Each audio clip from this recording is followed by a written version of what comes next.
Hi, welcome to Fair and Varied. Come, cook and mull in peace with me. Today, again, we are going to prepare a very easy and quick recipe. This is basically a curry from Kerala, which is the southern state of India.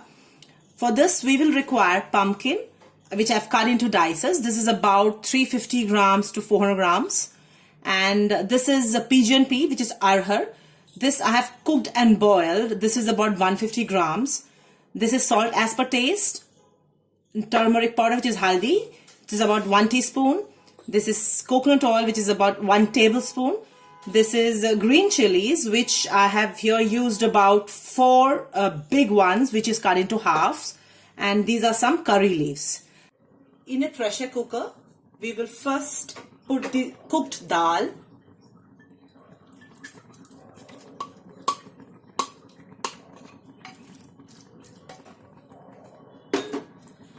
Then we will put the diced pumpkin.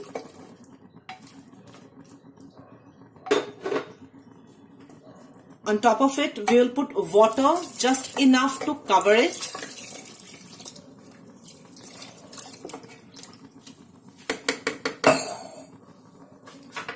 Then goes the green chilies.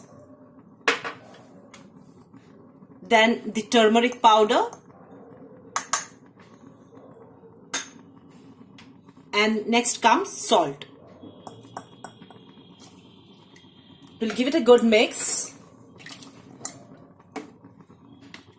and close the pressure pan and increase the flame and give it about just 2 whistles.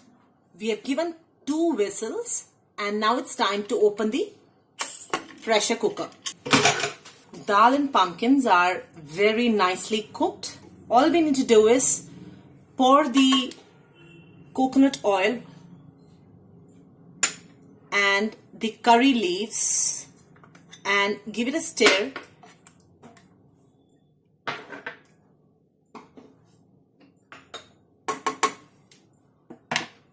And it's ready to be used. We'll now pour it into another vessel. Our quick and easy to make pumpkin and arhar dal curry recipe is now ready. We can have it with hot rice. You can have achar or pickles or papad with this. And if need be, even curd. That's enough. And in winter, to have this is like really delicious. Please go and try this out and let me have your views. Bye for now. Stay tuned for more easy and quick recipes to be made. Have a good day.